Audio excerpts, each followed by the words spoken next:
I'm a scat man.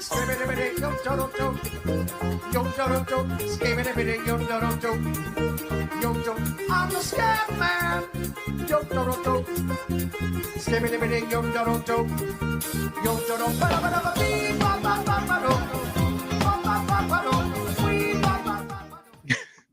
Good old Mikey Glove Saves comment always gets things going on a Friday. I don't know if that one's allowed to be said on air. Welcome to NHL Puck Props, presented by Sports Interaction with 14-year NHL veteran and 82 shooter. What'd you shoot yesterday? 82? 82. I told you. 82. Like clockwork, bud. How did you know it was going to be 82? Because I just know what my average round is. My average round is 82 at this time of year. After 5 months off, I was bombing the ball. Absolutely bombing it. So good. I got sunburn. Look. I had baseball practice and showed off my legs. I wore shorts. Just the ugliest, brightest legs I've ever seen. I got bit by mosquitoes. Yeah, I gotta get my golf legs back, where I've got strictly like the golf tan from like the kneecap to the ankle. Yeah. Infamous Boy says, make up the score. That's probably what. Yeah, no, he's legit. We'll give him that. Legit 82. What he isn't is a fucking reckless driver. If you go take a look at his Instagram, this guy's looking like Ace Ventura with a crack on his front windshield screen, filming the world's longest entrance to any clubhouse in Ontario. The Magnolia Lane, buddy. It's like that's a long drive, bud. That's a minute drive. It's a minute drive in. Fancy pants. Oh, yeah. I didn't even finish the video. I'm like, I thought it was a loop. I thought you were just like. Well, I was on the golf course and I didn't really have like too much time to do editing. I'm like, screw it. I'm just going to put the full minute and 20 out. Yeah. Edit. Let's go. I don't think I've ever shot below 120. Mikey Glove Saves. There's room. Always room for improvement, bud. Yeah, buddy. Always room for improvement. Hey, and how are you going to shoot 120 when you're worrying about making glove saves? Let's go. Right. Morning to the pumpers. Happy to see everybody there. Let's get to a quick recap. 3.3 units yesterday. No big deal. The beginning of this week, Dave Bassel dropped 10 plus units on Monday. So it's been a big week here on the show. What do we do? Look at me. I got my script ready for baseball. Don't even have it ready for there. Come on, Josh, get it together. You can do it. Ottawa team total under 2.5. We sweated that one out for a second time. Didn't take long. What do we say about face-offs? Yeah, importance of winning face-offs. Yeah. Love it. You know, what's the funny thing about that goal was, if you're watching the broadcast, I think it was Chris Cuthbert was saying, this crowd is really getting fired up now. They were starting the go Sens go chant. Face off one in the back of the net. Quiet. Silenced. I watched the ESPN broadcast again last night, and I typed up a tweet saying this is awful, but then I deleted it because it wasn't nice. It was hard. It was hard to watch. It's Kevin Weeks. I love Kevin Weeks. I love Bucci. Yeah. But it's just like Bucci will say something, and then Kevin Weeks is just like, "Yep, that's a great play. Oh, look at that great play. Hey, that was a great reverse. Hey, look at that analysis." Yeah, he knows. And then I mean, it was a pretty pro Ottawa one after the 2-2 goal, and I'm like, get out of here. Like, that third period was awesome. I know they gave up the goal. They scored early. It was neutral, 1 goal piece. Yeah. But that third period, they played with the lead very well. It got away from them, but I'd be happy if they did that again in another third period. No? So I'd love to get your perspective. There's a lot of talk today on my show and a lot of talk post-game about this team being different. Do you think this team is different? Listening to your show today, I think there were some good points about when you see someone on the third line go out there and go up and down, play in the offensive zone, play on the defensive zone, try to win every battle, skate as hard as they can to the puck, that's just contagious across the lines. And you're seeing Chiefs line distribution. Yeah. Like you don't need 20 minutes from the big guys, right? They have more energy to do stuff. I just think it's more of that. I think it's more same team, basically, obviously better on the back end, but I do like the coaching approach and how he's divvying out the minutes. I mean, we're excited about the bottom 6. How long ago were you on air saying, oh, we'll never get any bottom six scoring? You don't need it. You just need to be neutral on your bottom six. Yeah, you need to chip in once in a while. For sure. Right? And they've had their chances. I mean, look at the difference in this series. Ottawa doesn't have any of those big goals from somebody other than their big guys, and the two biggest goals from somebody outside their big guys are two overtime goals: Max Domi and Simone Benoit. Benoit, once you and he had a couple good rushes again in that game. We're just like, this guy's playing with confidence. Love it. And Riley's playing with confidence. The back end looks great. It's just clean hockey. Mm-hmm. And the bounces are going our way, honestly. Let's be real, right? Yeah. Like we're winning the puck luck too. 100%. I don't think there's any arguing that. 2 overtime games. But like just that greasy power play goal that just you watched it slowly go in. They don't. And even Matthews whiffed on it too. I know. Yeah. And then, I mean, right again in the third period, Riley, great play around the boards, and then Marner on the wall again, just like in Four Nations, kind of like unbelievable. Yeah, the way that guy picks up pucks off the boards is pretty incredible. And Linus was not looking in the right direction. But that's what you need, Matthews. Matthews, and not to pick on anything about Toronto, we still don't see Matthews at the dot or around the circle beating goalies cleanly anymore. No, it's been a while since we've seen that. And like a year ago, it was like, yeah, you can't stop him from there. Yeah, so, you leave him open, it's in the net. No, that's not happening anymore. But hey, everybody else chipping in. Love everything with the Leafs right now. Going to be tough for Ottawa to come back. Might just wrap it up. You had Brendan Bell on today and talking about how it's just try to get that mentality. One shift at a time, one everything at a time, and then you just realize that it's just a mountain to climb. Well, it is a mountain to climb when you look at the long game, but the short game is you've just got to worry about winning the next one. You worry about winning the next one, and then you've got a day to think about it. And you talk about going into the opponent's ring. It's like, hey, just win one game, get this back to home ice, get this back to game 6. We get back to home. It's sort of like the mentality that Edmonton adopted last year, right? In the finals, down 3-0, and they were getting blown out in all 3 of those games. They have a breakout game in game 4. Then they go in and win in game 5. They blow out at Florida in game 6. Now you're like, holy cow, Edmonton's got all the momentum here. Is Florida actually going to choke away the Stanley Cup? In game 7, you saw the way it went. It was a cheapy goal that Sam Reinhart scored that ultimately was the difference maker. Marner power play point plus 175. That cashed. Tkachuk under points plus 135. Tampa Bay to score first. That one lost. Vegas team total under 2.5. That was a winner. Iafallo did not get a point. But one thing that I've noticed, and it hasn't happened since the 4-3 game in Colorado-Dallas, race to 3 is the winning team. Both teams to score 3 goals is not happening right now. It's just 3 goals wins you. Nick Porto says, Eck is killing me. That is such a funny point because Kaprizov has 8,000 points. Goldie has 8,000 points. And their fucking centerman has 0 points. How does that happen? I know. Kaprizov, wow. The games this guy has played so far. Is it like, can we talk? Like they went from 30-1 outright to 17-1 outright. To win the cup? Yeah. Are they legit?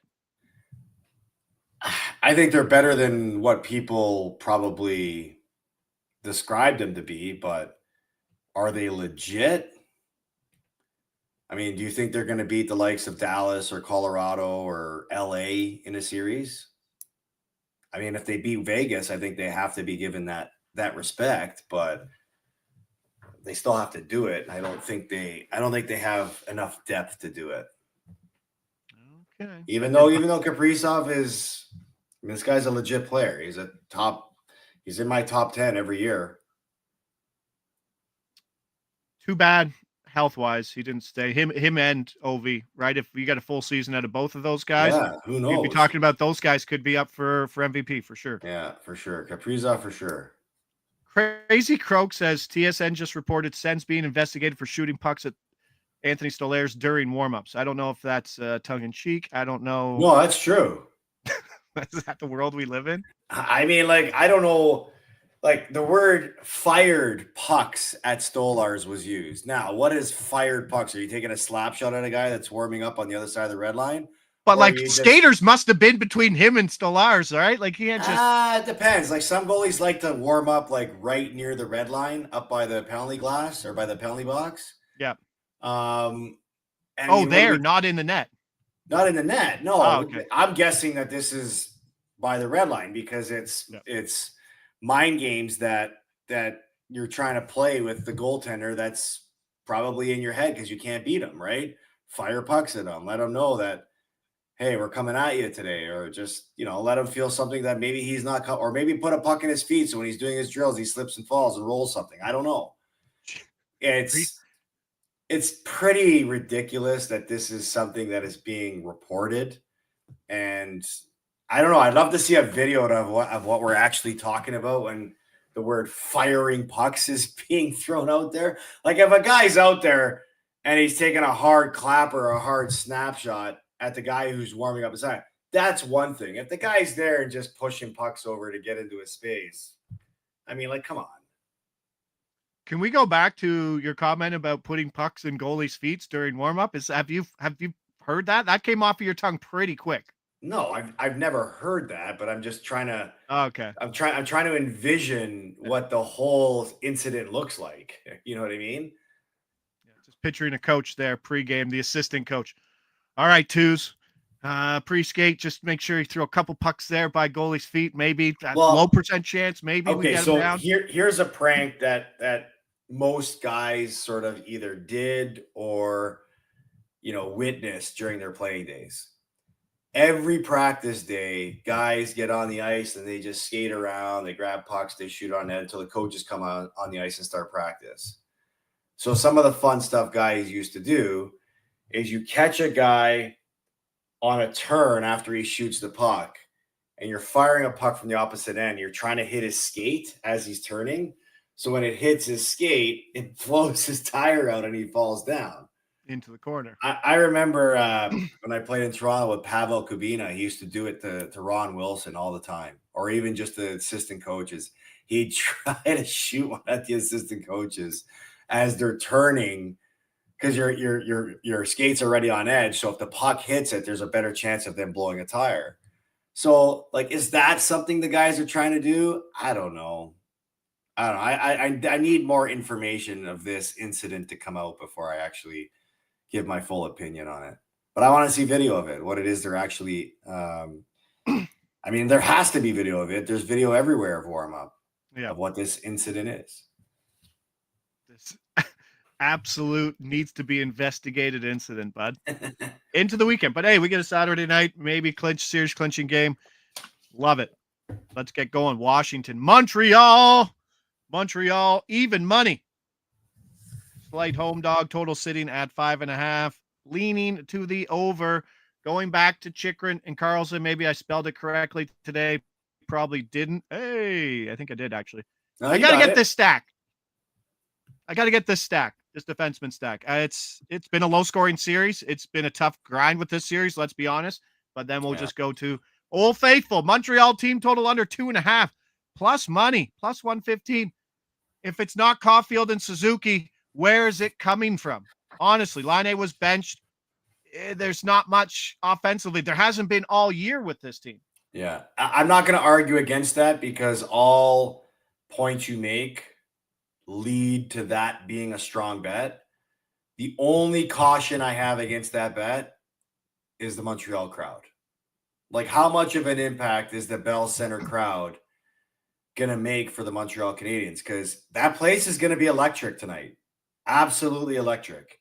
And can the players feed off of it enough? And can the Washington players feel nervous enough where it actually helps the Montreal Canadiens get more offense? That's my only concern around that play. Now, I will counter that with this.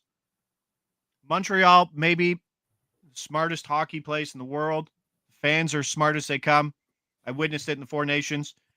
Electric in the beginning. But you can lull them into Yeah. Complacency. But if they're scoring every 10 minutes, I mean, the crowd's going to find a way to get in it, right? Oh, yeah. Like, I'll take that bet that they won't be scoring every 10 minutes. But all right, you're on the road, playoff game in a barn like that, big barn. I mean, what's the bench boss saying to you where he's like, okay, how do we use this to our advantage? Well, I don't know if you use it to your advantage. Sometimes you can get guys playing a little bit too emotionally charged, right? And it can cause them to either take a penalty or cause them to make a mistake because they're just too amped up. I think for Washington, and the message for a coach is always, hey, guys, just know what we're up against. Know that you have to be at the top of your game right from the drop of the puck because they're going to feed off the energy of the crowd. Whether the first 10 minutes, try to make simple plays. Don't get cute. Play straight line hockey. Get pucks in deep. Establish a forecheck. Try to limit the amount of offensive zone time you play or defensive zone time you play so that you find a way to keep the crowd either tempered or mellowed out. And that's always the message. Not always easy to relay that message because things happen out there, right? And it all depends on, how guys feel like when the puck's about to drop and they're on the ice, what type of butterflies they got through their stomach, what type of nerves that they've got going through them. Everything's different. Everybody handles those emotions differently. And for Montreal, that's going to be a lot more of those positive emotions. I knew I always fed off of that. Sometimes almost too much where, you're working off of too much built up energy and you're like trying to control it. You don't know what to do because your mind and your heart is racing at a different sort of pace than your legs are. Right. All right. I mean, I think if you go for a point on the other side, if you do want to back Montreal in this spot, just looking at the point market, the only one that really stands out is Brendan Gallagher, who just maybe could lead this team to a little for this type of moment. Yeah. That more so, I think more so, right? And like Marty's just like, okay, he's that line with Josh Anderson and who's the center? Am I wrong here? Or Mia? No. It's Dvorak. It's Dvorak. Sorry, yeah. I think that line's gonna get a little more run than the line with Liney or the line with Demidov on it right now when they certainly need some things going. Insight says Liney hat trick 150-1. Oh my goodness. No, I won't be touching that. But I like Gallagher to show up. This is a Gallagher game. It feels like certainly good point price there. But Montreal team total under 2.5 at plus money. I think you take it anywhere to even money. And then the defense stack. We got one more crack at it here. But if you don't watch a lot of hockey, turn into this game. Go see what a playoff game, even down 0-2. I don't think that even matters. Like what Friday night in Montreal is going to be at the Bell Center. Yeah. Absolute, just crazy. You hear it with everybody, right? Just like Saturday night in the Bell Center. You constantly talk about that. Everybody on your show talks about what it means to be on the road in Montreal. So as a hockey fan, just go check that out for sure. Next game, let's go Carolina, New Jersey. Back to New Jersey. Do they have a chance? No, they don't. Minus 140. Home dog. Over under sitting at 5 to the under. Carolina, three-way money line. But it's very difficult to beat teams 3 times in a row in hockey. No, it's not. Carolina is just a different team. New Jersey, we don't know what's happening with the defense. And just, I wanted Carolina, Bud, on the puck line. But I think Carolina is just one of those teams, kind of like we saw Washington, just very good at defending 1-goal leads. And I don't want to live or die by that puck line or that empty net goal. So I'll just take them in regulation. And if they score the first goal, there's no way New Jersey's mounting a comeback, it feels like. Yeah, no, I don't believe it either. Like New Jersey's got to win wire to wire or they're done. Yeah, I think so. Is this one of the more lopsided series you've seen in a while? I mean, injuries aside, but like Sheldon Keefe, like this coaching track record isn't very great. I know he's been dealt a bad hand, but his numbers are his numbers. Well, I don't know if I would use the word lopsided. I think the word I would use is this is one of the more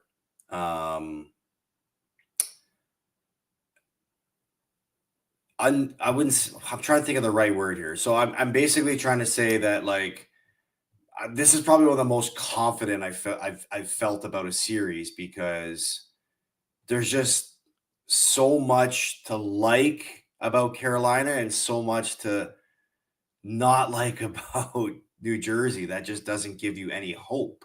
Yeah. Right. So I don't know if it's one-sided or lopsided. I just think that New Jersey is just hanging on. They've felt like a team that's just been hanging on for so long. No? Give me your strong hand. Give me your strong hand.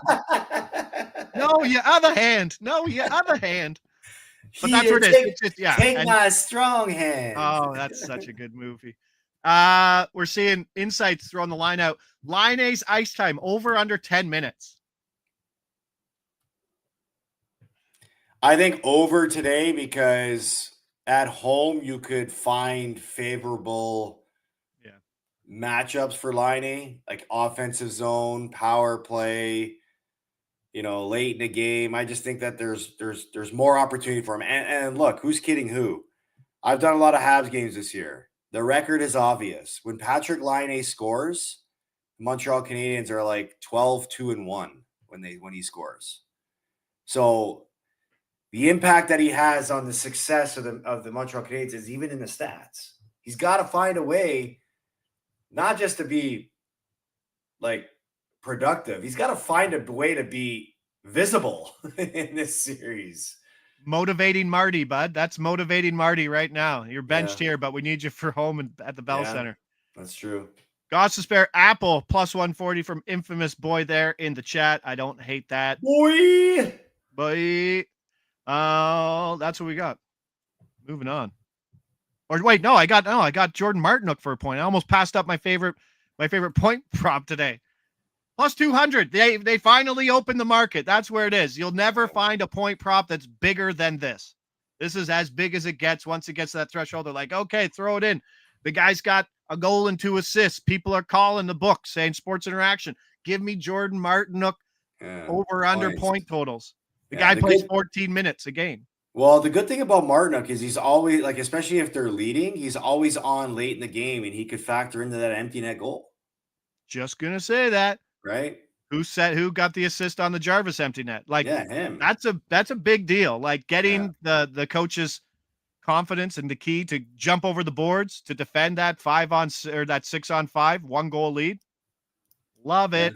But a goal and 2 assists. The guy has 8 shots and he's only playing like 14 minutes a game. But Brendan Moore loves that Stahl, Stankoven, and Martinook line. Martinook is one of the best shot attempts per 60 guy in hockey. So if they give him any more run, and if Carolina scores first and they're playing with the lead, look for more minutes from Martinook. Love it. That's what we got with that. Don't mind the stack, the Kotkaniemi and Hall stack at plus 400. Appreciate it there. Big one, obviously, Kings, Edmonton minus 135. That feels yucky. Over under sitting on 6, leaning to the over. I know the Kings offense on the road hasn't been the same. I'm hoping that's kind of wrong because they've been getting wild depth scoring, right? That second line with Fiala and Byfield's been great. Obviously, the more Deneau and Fogo line's good. So it's going to be tough for that bad defense in Edmonton to match up against them. And I mean, looks like they don't even need to shoot pucks, fire pucks at Skinner to get in his head. He's is it Skinner? Is it Skinner? It is Skinner? I don't know. I'm asking. Is it Skinner? It might not be. Right? I mean, I think it's Skinner.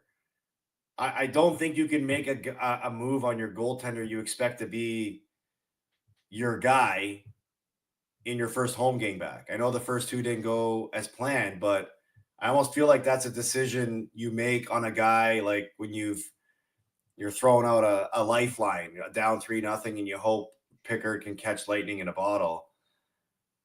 I mean, but there's also people saying that they wouldn't have put Pickard in with 8 minutes left if they didn't think about the idea of starting him game 3. So I don't know. I wouldn't start Pickard. You've basically, you didn't go out and get a goaltender at the deadline because you said Skinner was your guy. And now after 2 games, you're going to say Skinner is not your guy? Just a tough, guy. He's a jag, bud. He's just a guy. he's just a guy, I guess. Yeah, Yeah. just a guy. Just a guy. The funniest thing I heard today on your show, you guys had Brendan Bell on, and it's talking about getting saves from Linus Hallmark and where he is. He's like, well, I mean, it's 816 save percentage. I mean, he's not Stuart Skinner. That's what he said. And I laughed so hard. You usually don't see former players just throw other players under the bus like that, but that's how bad Skinner's been. But is that throwing it under the bus, or is that just, it's how bad he's been. telling it how it is? He's bad. Right? Yeah. I agree. Like Jack Campbell bad. So we're not doing the AKK line? I got a Kuzmenko point for -110. You can throw the whole line. I mean, I like it a lot better at home, but the whole line together, if you can get it at +250 or better, works. We'll probably throw that out later today. But Kuzmenko for a point at -110. Well, the line's just incredible. The power play is rocking.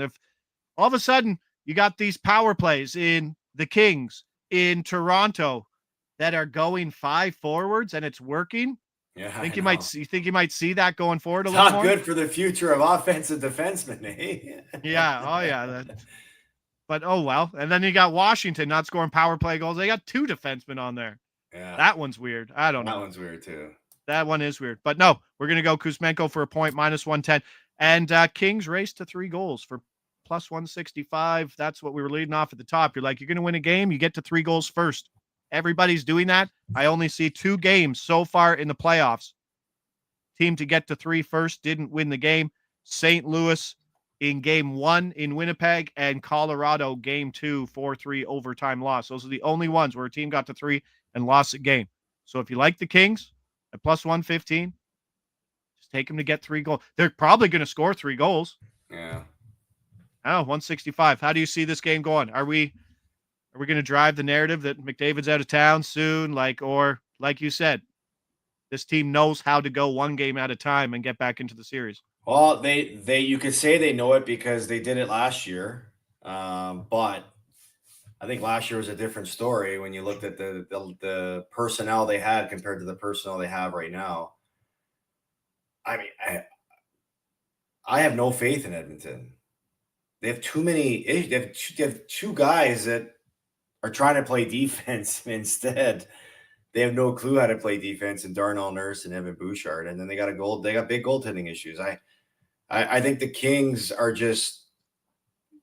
they're a matchup problem for the Edmonton Oilers, and I wouldn't be surprised if LA wins, but I also wouldn't be surprised if, I know I'm talking on both sides of my mouth, but I also wouldn't be surprised if McDavid can lead them to a victory. It almost seems like that's what Edmonton needs, and it makes that game 1 performance by Edmonton or by McDavid hurt even more, because now you're staring at a 2-0 deficit, but you wonder how much different this series could have been if McDavid's heroics could have got you a win. And it feels like the Kings absorbed that punch from McDavid and they still found a way to win. Why do they put Nurse and Bouchard together at 5-on-5? Well, what are their other options? Just John Klingberg. Right? I mean, does Cody Ceci draw back in today? He's playing on Dallas. Oh, I'm an idiot. Yeah. I mean, are they calling up Dallas and say, hey, can we have Cody Ceci back? But where are they? Ty Emberson and Brett Kulak at the bottom pair. Well, they've got the kid that did Wallman, too. Jake Wallman. Yeah, that's right now probably, I don't know, Darnell Nurse, Bouchard, Wallman, and Klingberg as their top 4. That's not a lineup you can feel good about winning with. Ty Emberson is the other guy. They must have one guy to draw in today. Why am I on the back end? Yeah. Klingberg. Well, Ekholm's the only guy that's missing. He's not available. No, there's got to be some. Or you could go Stetcher, Troy Stetcher. That's their blue line, man. I don't know what you're missing. Come on. Cody Ceci is an upgrade, but I don't even have it subscribed. I can't even see it. Oh, brutal. Byfield has been a solid and consistent shooter, 3+ shots, +245. Yes, things do change on the road, but we'll see. I don't know. what was yesterday? Yesterday would have been a good one. I thought I had it in the account. I didn't. It was the dogs. All the dogs yesterday won. And then it was all the dogs plus their top line scorers. Barkov, Reinhart, Florida win. Matthews, Marner, Toronto win. Kaprizov, Boldy, Minnesota win. Thomas, Buchnevich, St. Louis win. I would be shirtless today if I'd put that in. Because I did it the game before and I didn't do it to last night. And I'm just going through all my books, all my everything, trying to find the price, find that ticket. It wasn't there. I was angry at myself. And then I went crazy. I know you don't care. Whatever. I feel you. Are you golfing today or what? I was supposed to, but the weather was saying it was going to rain. And I should have learned that you should never trust the weather. Day 2. Trust in the weather. All right. Never trusted the weather, but that's okay. I got a lot of other things to get done today, so I'm probably going to find a way to get that done and then get back on the course tomorrow. Give me a hot take before you go. Give me a Friday night hot take. The Montreal Canadiens will win Game 3. The Stanley Cup. What? You heard it here first. Carlo Colaiacovo saying Montreal Canadiens will win the Stanley Cup, or he will give me the shirt off his back. Ivan Demidov will score tonight for the Montreal Canadiens. There you go. Put it together. There you go. Demidov goal, Montreal money line. What's that? What's that pay there, chat? Let them know. Yeah, what does that pay, chat? You can thank me later. Nothing screams old when guys talk. Hey, chat. Like my grade 2 kid will go around when he's playing video games. He's like, "Oh, you got cooked in the chat. Hey, chat, what do you think about that?" But there's no chat. He just watches so many YouTube videos with people in chat that's how he talks. Plus 400. There you go. A goal? A goal, he says. Yeah? Yeah. Demidov will score and Montreal will win. Plus 400. There you go. That seems low, doesn't it? Yeah, it doesn't seem great. No, I don't like it. No. Add more. See, maybe it's low because the books are predicting it to happen too, and they don't want to pay script, out. Bud. They got the script. All right, been a great week here. Thanks to everybody. Back again next week. Monday, Tuesday, Wednesday, Thursday, Friday. Habitual puck props. Let's go. Josh Ingles, Carlo Colaiacovo, presented by Sports Interaction on covers. You buddies have a great weekend. Warm weather's right around the corner. Great. Great. Take my strong hand. All right, we'll see you around. Later. Ciao.